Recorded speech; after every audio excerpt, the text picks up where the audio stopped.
So good morning या कहूँ good evening everyone, आपका हमारे यूट्यूब चैनल पर स्वागत है। तो आज हम किम और सोह्यून की स्टोरी के एपिसोड 6 को देखेंगे और ये इस सीरीज़ के सीज़न 2 का पहला एपिसोड है। So let's begin. तो एपिसोड शुरू होता है।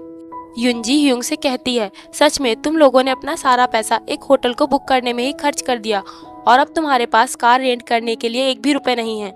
अगर हमारे पास एक्स्ट्रा कार नहीं होती तब तुम क्या करते? तुम्हें तो शुक्रगुजार होना चाहिए कि हमने भी इस ट्रिप के लिए सेम जगह चुनी। ह्यूंग कार चला रहा होता है। उसे युनजी की बातों से बहुत गुस्सा आ रहा होता है।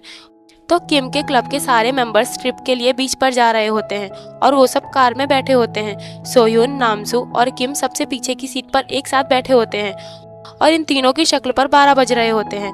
ह्यूंग उन तीनों से पूछता है, तुम तीनों के आंख के नीचे इतने डार्क सर्कल्स क्यों हैं? क्या तुम लोग कल रात ठीक से सो नहीं पाए? तो अब हम पिछली रात के सीन को देखते हैं, जब सोह्यून किम से अपनी फीलिंग्स को कन्फेस करती है और नामसू किम के घर के बाथरूम में बंद होता है। सोह्यून किम को अपनी फीलिंग्स के बारे में बता देती है। किम हैरानी से कहता है, तुमने क्या कहा? सोह्यून इसे जोर से हिलाते हुए कहती है, मैंने कहा कि मैं तुम्हें पसंद करती हूँ और तुम ये दिखावा क्यों कर रहे हो कि तुम्हें कुछ समझ नहीं आ रहा। किम सोह्यून का हाथ पकड़ लेता है। वो उससे कहता है, तुम्हें ये अचानक क्या हुआ? सोह्यून कहती है, ये अचानक नहीं हुआ है, मैं तुम्हें कुछ वक्त से पसंद करती हूँ। किम पूछता है, कब से? इस पर सोह्यून थोड़ा रुककर कहती है, लगभग 4 दिनों से। किम कहता है, सोह्यून तुम केवल कंफ्यूज्ड हो और कुछ भी नहीं। सोह्यून कहती है, पर तुम्हें ऐसा क्यों लग रहा है? अब किम उसे बताना शुरू करता है, हमें एक दूसरे से मिले हुए अभी ज्यादा समय नहीं बीता है। मेरे पास ना कोई जॉब है और ना ही पैसे, और मैं हैंडसम भी नहीं हूँ। मेरी खासियत केवल यही है कि मेरी हाइट लंबी है और मैं उम्र में तुमसे काफी बड़ा हूँ। सोह्यून उससे कहती है, तुम खुद को बड़े अच्छे से जानते हो, पर मिस्टर तुम दयालु हो और तुम्हारा दिल काफी स्ट्रांग है। किम उसे समझाते हुए कहता है, जो कुछ भी हो तुम कंफ्यूज्ड हो सोह्यून, क्योंकि तुम्हारे पास इस वक्त मैं ही हूँ और हमें मिले हुए काफी समय भी नहीं बीता है। क्या तुम इतनी आसानी से मेरे प्यार में पड़ गई? सोह्यून कहती है, तो फिर मुझे ये कंफर्म करना होगा कि मैं कंफ्यूज हो या नहीं। एग्जाम्पल के लिए फिजिकल अट्रैक्शन जैसे किस कैसा रहेगा? इस पर किम अजीब सा चेहरा बनाकर सोह्यून को देखने लगता है। सोह्यून उस पर चिल्लाती है, तुम ऐसा चेहरा क्यों बना रहे हो? इधर नामसू अब भी बाथरूम में बंद होता है और उन दोनों की बातें सुन रहा होता है। किम सोह्यून से कहता है, अगर तुम अरेस्ट नहीं होना चाहती तो अपने रूम में वापस जाओ, और वैसे भी अब तुम बिल्कुल ठीक लग रही हो। सोह्यून रोने का नाटक करते हुए कहती है, तुम मुझसे नफरत करते हो। किम कहता है, नाटक बंद करो, तुम्हारी आंखों में से एक भी आंसू नहीं आ रहे हैं। सोह्यून जोर जोर से रोने का नाटक करने लगती है। किम अपने मन में सोचता है, मैं कभी भी इससे बातों में नहीं जी सकता। वो सोह्यून को उठाकर बेड पर लिटा देता है और उसे ब्लैंकेट में रोल कर देता है। किम उससे कहता है, मैं आइसक्रीम खरीदने जा रहा हूँ, तो तुम्हें कौन सा फ्लेवर चाहिए? सोह्यून कहती है, रेड बीन फ्लेवर। किम कहता है, ठीक है, तुम यहीं वेट करो, मैं उसे लेकर आता हूँ। किम वहाँ से बाहर आ जाता है। तभी वो अचानक सोह्यून के इस कन्फेशन को सोचकर शॉक्ड हो जाता है। इधर सोह्यून लेटे हुए सोचती है, मैं गुस्से में कुछ भी बोल जाती हूँ, मुझे अपनी इस आदत को सुधारना होगा। फिर भी ये अच्छा हुआ कि मैंने किसी रोड पर यह सीन नहीं क्रिएट किया। तभी नामसू कांपते हुए बाथरूम से बाहर आता है। उसे वहां से बाहर आता हुआ देखकर सोह्यून शॉक्ड हो जाती है और उसे पूछती है, तुम यहाँ बाथरूम से कैसे बाहर आ रहे हो? नामसू कहता है, मुझे लगा ही था कि तुम इस बारे में भूल गई हो, इसीलिए मैं अच्छा मौका ढूंढकर यहाँ से निकलना चाहता था, पर अब मैं अपने लिमिट पर पहुंच चुका हूँ। मेरे पैर एकदम सुन्न हो गए हैं। आखिर मुझे ही तुम्हारी देखभाल करने के लिए क्यों आना पड़ा? ये देखकर सोह्यून को बहुत बड़ा वाला झटका लगता है। वो परेशान होकर सोचती है, शायद नामसू ने मिस्टर और मेरे बीच की सारी बातें सुन ली होगी। तो इस तरह अब ये तीनों सारे क्लब मेंबर के साथ ट्रिप पर जा रहे होते हैं। सोह्यून सोचती है, वो कितना अजीब था। कल मेरे कन्फेस करने के बाद हम दोनों ने मिस्टर की लाई हुई आइसक्रीम खाई और मैं अजीब तरीके से चुपचाप अपने रूम में सोने को चली गई। मुझे मिस्टर से बात करना चाहिए। तभी उसकी नज़र बाहर लगे साइन बोर्ड पर पड़ती है।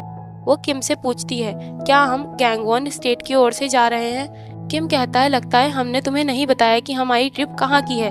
तो हम लोग गैंगवॉन बीच पर जा रहे हैं। ये सुनकर सोह्यून के चेहरे का रंग बदल जाता है। वो सोचती है, गैंगवॉन बीच वो जगह है जो कि मेरे घर के पास में ही है। वो खुद को समझाते हुए कहती है, कुछ भी बुरा नहीं होगा, सब कुछ ठीक होगा।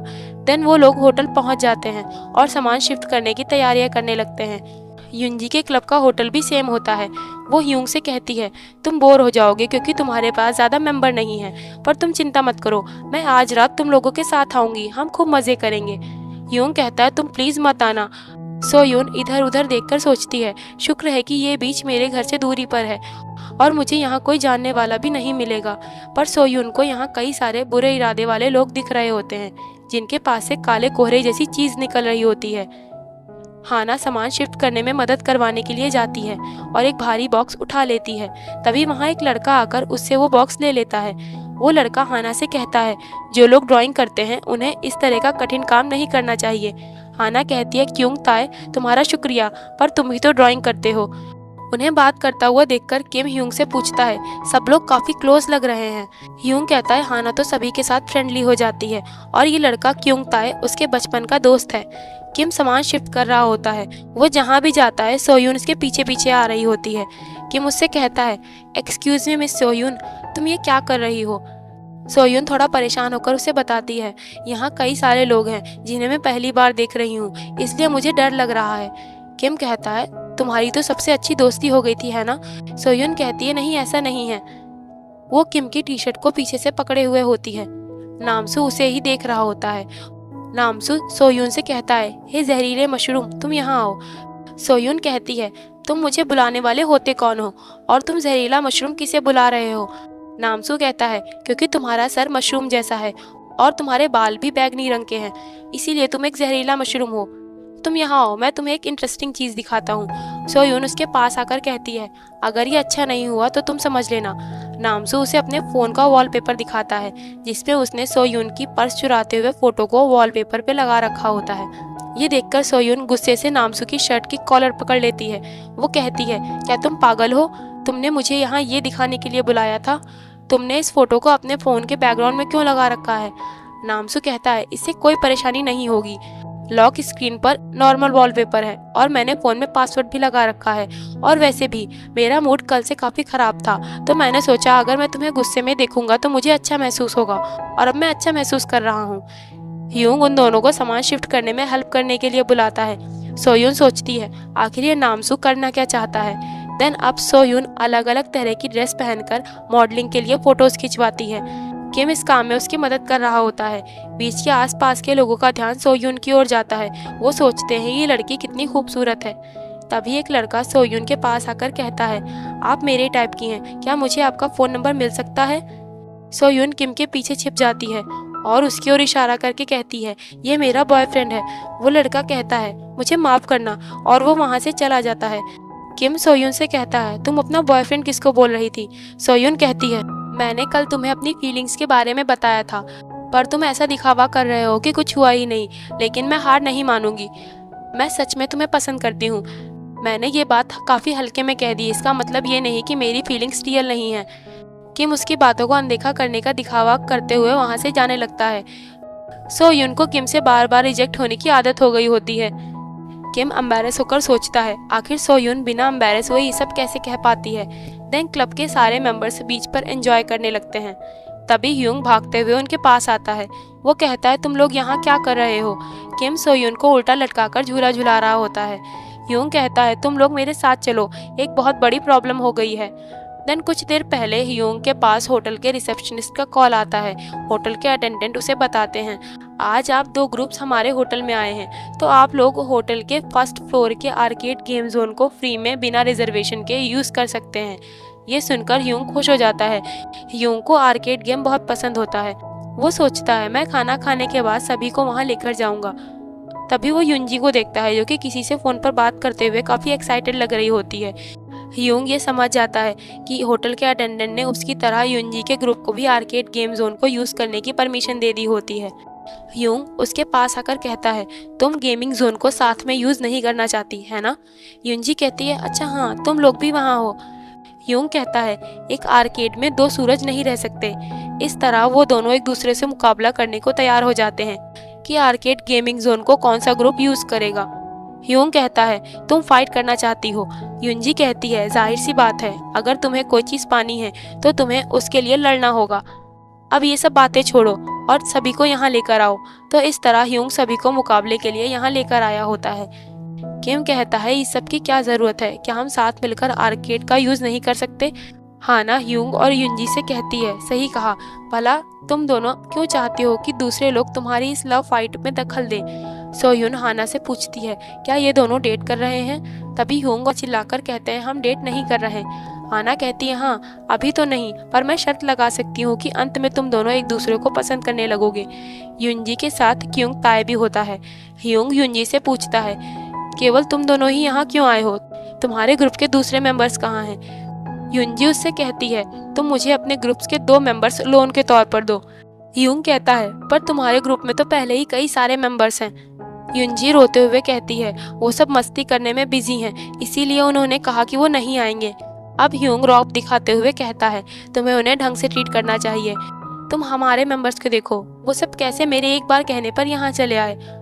हाना कहती है, हम सब बहुत वफादार हैं, पर युनजी के थोड़ा सा लालच देने पर हाना $50 में बिक जाती है और उसकी टीम में चली जाती है। तो इस तरह मुकाबले के लिए ह्यूंग की टीम में किम, सोयुन और येना होते हैं और युनजी की टीम में हाना, नामसू और क्योंग ताए होते हैं। युल रेफरी बन जाती है। ह्यूंग और युनजी दोनों ही कंपटीशन को लेकर काफी एक्साइटेड होते हैं। इस गेम के 3 राउंड होते हैं। युनजी उन्हें बताती है, पहला गेम रनिंग वाइल कैरिंग होगा। इस गेम में दोनों टीम के 2 मेंबर्स पार्टिसिपेट करेंगे। एक मेंबर को दूसरे मेंबर को उठाकर दौड़ना होगा। दोनों टीम से जो भी पहले लाइन को पार करेगा वो ये गेम जीत जाएगा। दोनों टीमें अपनी स्ट्रेटजी बनाने लगती हैं। ह्यूंग किम को इस गेम में दौड़ने के लिए चूज करता है।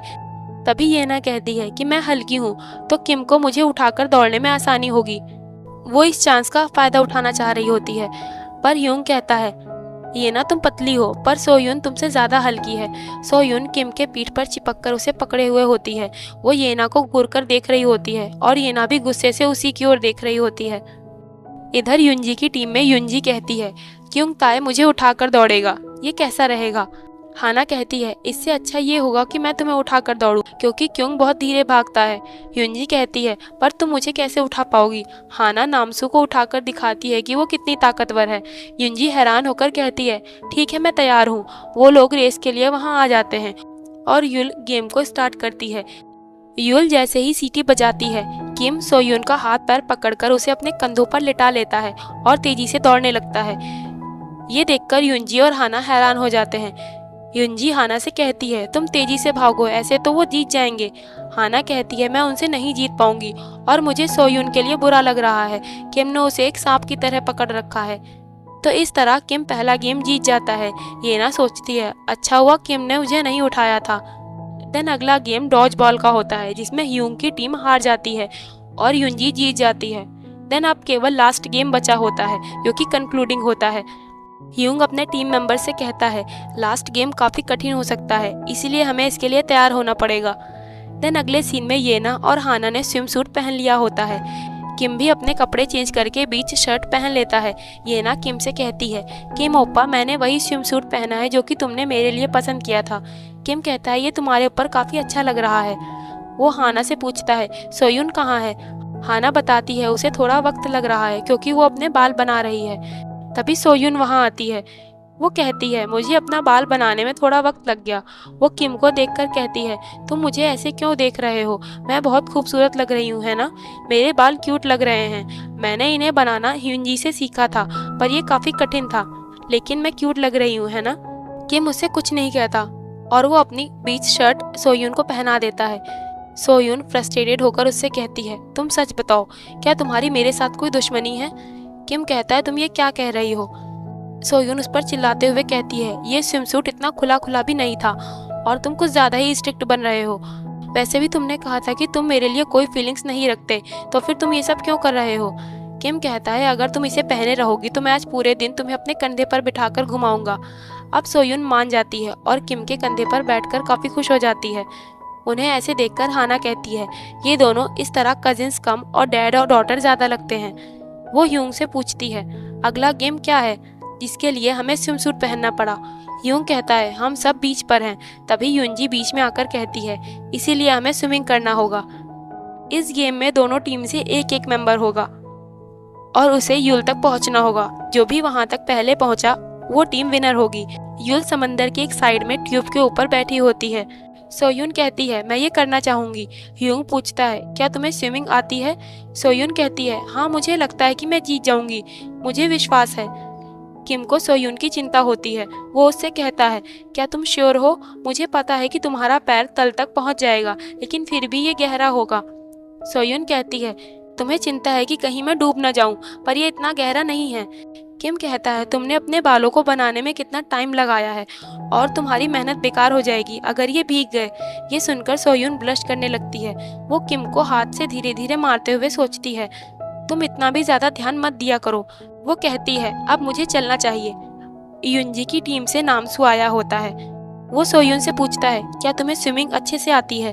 सोयून कहती है, तुम्हारे बारे में क्या? नामसू कहता है, मैं तुमसे तो बेहतर ही हूँ। सोयून कहती है, सच में? पर अगर तुम हार जाओ तो बाद में रोना मत। नामसू मुस्कुराते हुए कहता है, मैं शर्त लगा सकता हूँ कि मैं केवल स्विमिंग में अपने हाथों का यूज करके ही तुमसे जीत सकता हूँ। देन मुकाबला शुरू होता है। नामसू स्विमिंग शुरू करने वाला होता ही है कि तभी वो देखता है कि सोयून पानी में दौड़ते हुए जल्दी से युल तक पहुंच जाती है। ये देखकर युंजी हैरान होकर पूछती है, क्या ये करना भी अलाउ था? हाना कहती है, तुमने ऐसा कोई नियम नहीं दिया था कि उन्हें तैर कर ही युल तक पहुंचना है। इस तरह यूंग की टीम जीत जाती है। यूंग कहता है, योसू मुझे तुम पर नाज है। तभी सोयून के पैरों में दर्द होता है। किम कहता है, तुम नंगे पैरों वहां गई थी, क्या तुम बेवकूफ हो? तुम्हें किसी नुकीले पत्थर से चोट भी लग सकती थी। सोयून कहती है, नंगे पैर दौड़ना आसान था, पर किस्मत से मेरा पैर बस केवल झंझना रहा है। किम उसे नंगे पैरों दौड़ने पर चिल्लाने लगता है। तभी सोयून देखती है कि कोई चोर वहां उन लोगों के टेंट के पास सामान चुराने के लिए आ रहा है। सोयून बिना कुछ सोचे समझे दौड़ते हुए उसके पीछे चली जाती है। इस तरह उसके पैरों की मोच और ज्यादा बढ़ जाती है। किम सोयून के पैरों में एक मोटा कपड़ा लपेट देता है और उसे अपने गोद में उठा लेता है। सोयून थोड़ा शर्माकर उससे कहती है, तुम मुझे उठाकर क्यों चल रहे हो? किम कहता है, तुम्हारे लिए ऐसी हालत में चलना मुश्किल होगा। हमें तुम्हारे इस बिना सोचे समझे काम करने वाली आदत को ठीक करना होगा। सोयून कहती है, ये मेरी गलती नहीं थी। किम कहता है, हाँ ये उस चोर की गलती थी, और आजकल ये चोर यहाँ वहाँ कुछ ज्यादा ही घूमने लगे हैं। न्यूज में भी इन जेब कतरों की कई सारी खबरें देखने को मिल रही हैं। ये जेब कतरे एक बार भी नहीं सोचते कि इससे दूसरों को कितनी परेशानी झेलनी पड़ सकती है। ये काफी घिनौना है। ये सुनकर सोयून के मन को एक झटका लगता है। वो सोचती है, मुझे पता है मिस्टर मुझे ये सब नहीं कह रहे हैं, पर इससे मेरी अंतरात्मा को दुख पहुंच रहा है। देन अगले सीन में किम उसे फार्मेसी लेकर आता है। किम उससे पूछता है, क्या तुम्हें पक्का लगता है कि हमें हॉस्पिटल जाने की कोई ज़रूरत नहीं है? सोयून कहती है, फार्मेसी ही ठीक है। तभी ये ना वहाँ आकर किम से कहती है, यहाँ कई सारे भारी सामान हैं जिन्हें उठाने के लिए तुम्हारी हेल्प की ज़रूरत है। किम कहता है, पर मैं सोयून को ऐसी हालत में अकेले नहीं छोड़ सकता। ये ना कहती है, अगर ऐसी बात है तो हाना ने कहा है कि हम तुम्हारी जगह नामसू को सोयून के साथ भेज सकते हैं। किम कहता है, ये ठीक रहेगा। वो नामसू से कहता है, तुम सोयून का ख्याल रखना। अब सोयून और नामसू बाहर आ जाते हैं। तभी सोयून के फोन पर हाना का मैसेज आता है। वो सोयून से लौटते वक्त लेटस और सॉस लाने को कहती है। सोयून नामसू से कहती है, तुम यहाँ आसपास कोई किराने की दुकान ढूंढो। हाना युन्नी ने हमें कुछ सामान लाने को कहा है। हाना ने सोयून को मैसेज किया होता है कि नामसू रास्ता ढूंढने में बिल्कुल भी अच्छा नहीं है, तो ध्यान रहे कि तुम लोग रास्ता ना भटकना। सोयून सोचती है, हाना युन्नी भी थोड़ी सी पागल है। आजकल फोन में मैप का इस्तेमाल करना कितना आसान होता है। अब वो दोनों आसपास कोई शॉप ढूंढने लगते हैं। नामसू सोयून को मैप के अकॉर्डिंग गाइड कर रहा होता है। चलते चलते नामसू रास्ता भटक जाता है और सोयून से कहता है, ये हम कहाँ आ गए? वो दोनों किसी अनजानी जगह पर पहुंच चुके होते हैं। सोयून सोचती है, शाम होने वाली है और अगर मैं इस तरह चलती रही तो अपने घर तक पहुंच जाऊंगी।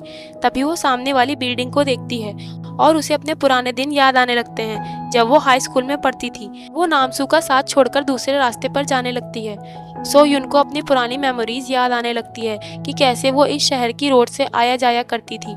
वो सोचती है, मैं और आगे नहीं जा सकती। हो सकता है कि मेरी किस्मत खराब हो और मैं उन लोगों से मिल जाऊं जिन्हें मैं नहीं देखना चाहती। मुझे यहाँ से जाना ही होगा। वो सही रास्ता ढूंढती है, पर वो उसी जगह पर आ जाती है जहाँ से उसकी यादें जुड़ी हुई होती हैं। वो सोचती है, जब तक वो चीज़ वहाँ है मैं अपने घर वापस नहीं जा सकती हूँ। इधर नामसू सोयून को कॉल कर रहा होता है, पर वो उसका कॉल नहीं उठा रही होती है। वो कहता है, ये अचानक कहाँ गायब हो गई? सोयून वहाँ एक आंटी को आते हुए देखती है, जिन्हें देखकर उसे अपनी मॉम की शक्ल याद आ जाती है। सोयून अपने आप से कहती है, क्या लोगों का मतलब यही है जब वो कहते हैं कि तुमने अपना दिमाग खो दिया है? सोयून वहाँ बहुत ज्यादा अकेला महसूस कर रही होती है। तभी वहाँ एक लड़का उसे टकरा जाता है। वो उसे देखकर कहता है, ये तो सोयून है ना? ये तो वही है जिसे सिंजो हाई स्कूल की आइस प्रिंसेस कहा जाता है। देन इधर बाकी लोग होटल के आर्केड में होते हैं, जहाँ युंजी ह्यूंग से गेम को यूज करने की रिक्वेस्ट कर रही होती है। ह्यूंग युंजी से कहता है, तुम मुझसे थोड़ा अच्छे से पूछो। युंजी चिल्लाकर कहती है, क्या तुम मुझे भी ये यूज करने नहीं दे सकते? हाना क्योंग ताई से पूछती है, तुम्हारे दूसरे मेंबर्स यहाँ क्यों नहीं आए? क्योंग बताता है कि हम आर्केड को यूज नहीं कर सकते क्योंकि हम कंपटीशन में हार गए थे, इसीलिए मैं उन लोगों को अपने साथ यहाँ नहीं लेकर आया। हाना कहती है, ऐसा नहीं है, युंग तो बस खाली युंजी को टीज कर रहा है। अब हाना भी गेम खेलने लगती है। किम आर्केड से बाहर आ जाता है और स्मोक करने लगता है। येना भी उसके पीछे पीछे आती है। वो किम से कहती है, किम ओप्पा तुम स्मोक करते हो, मैं ये भूल गई थी क्योंकि आजकल तुम ज्यादा स्मोक नहीं करते हो। किम कहता है, सोयून को इसकी स्मेल नहीं पसंद है, पर माफ करना अगर तुम्हें भी इससे दिक्कत हो। येना कहती है, कोई बात नहीं। किम कहता है, और वैसे भी स्मोक करना सेहत के लिए अच्छा नहीं होता। सोयून भी इस बात को लेकर रोज मुझ पर बड़बड़ाया करती है। ये सुनकर येना सोचती है, ये सोयून के बारे में कितना ज्यादा सोचता है। वो किम से पूछती है, किम ओप्पा तुम सोयून के बारे में क्या सोचते हो? उसका ये क्वेश्चन किम को कुछ समझ नहीं आता है। येना सोचती है, मैंने काफी अजीब सवाल पूछ लिया, अब मैं इस टॉपिक को कैसे बदलूं? तभी किम कहता है, सोयून एक बहुत बड़ी परेशानी है, वो सब कुछ अपने तरीके से करती है, वो बहुत जिद्दी और अड़ियल है, फिर भी मैं उसे अकेला नहीं छोड़ सकता हूँ। वो हमेशा मेरा ध्यान खुद की ओर खींचती है, जिस वजह से अंत में मुझे उसकी देखभाल करनी पड़ती है। येना कहती है, तुम बहुत काइंड हो, तुम अपनी गर्लफ्रेंड को भी बहुत अच्छे से ट्रीट करोगे। किम कहता है, तुम कुछ ज्यादा ही तारीफ कर रही हो येना। पर येना तुम किसी को डेट क्यों नहीं करती हो? तुम जरूर काफी पॉपुलर होगी। येना कहती है, ऐसा नहीं है, तुम्हें मुझे बदले में कॉम्प्लीमेंट करने की जरूरत नहीं है। किम कहता है, नहीं ऐसी बात नहीं है, तुम सच में काफी अच्छी, खूबसूरत और हार्ड वर्किंग हो येना। ये सुनकर येना ब्लश करने लगती है। तभी अचानक वो सोचती है, मेरे लिए ये एक अच्छा चांस है, किसे पता कि हम दोबारा अकेले कब मिल पाएंगे, मुझे इस मौके को गंवाना नहीं चाहिए। वो किम से कुछ पूछने चलती है कि तभी किम के पास नामजू का फोन आ जाता है, जिससे येना का मूड खराब हो जाता है। नामजू उसे बताता है कि सोयून कहीं गायब हो गई है और वो भी कहीं खो गया है। देन किम सोयून को कॉल करता है, पर वो उसका कॉल नहीं उठा रही होती है। किम येना से कहता है, तुम होटल में वापस चलो, मैं उसे ढूंढने के लिए जाता हूँ। येना मन में सोचती है, सब कुछ कितना अच्छे से जा रहा था, पर ये सोयून कैसे दूर होने के बावजूद मेरे काम में दखल दे रही है। येना भी किम के साथ जाती है। वो दोनों नामसू के पास पहुंच जाते हैं। नामसू किम को बताता है कि ये वही जगह है जहाँ से सोयून कहीं चली गई थी। येना कहती है, क्या हमें पुलिस में रिपोर्ट करनी चाहिए? इस पर किम सोचता है, मुझे पुलिस में रिपोर्ट नहीं करनी चाहिए, वरना सोयून सोचेगी कि मैंने उसे धोखा दे दिया, क्योंकि मैंने उसे वादा किया था कि मैं 2 हफ्तों तक उसे अपने घर में रहने दूंगा। वो उन दोनों से कहता है, हम 24 घंटे से पहले पुलिस को रिपोर्ट नहीं कर सकते। हम अलग अलग रास्ते पर जाकर उसे ढूंढने की कोशिश करते हैं। वो तीनों अलग अलग डायरेक्शन में जाकर सोयून को ढूंढने लगते हैं। उसे ढूंढते वक्त येना फ्रस्ट्रेटेड होकर सोचती है, मुझे किम से ये नहीं कहना चाहिए था कि मैं भी उसके साथ चलूंगी। मैं इतना तैयार इसलिए नहीं हुई कि मैं उस लड़की को ढूंढूं जिसे मैं पसंद भी नहीं करती। तभी येना रोड की दूसरी ओर देखती है, जहां सोयून कुछ लड़कों के साथ में कहीं जा रही होती है। और इसी के साथ ये एपिसोड भी यहाँ पर एंड हो जाता है।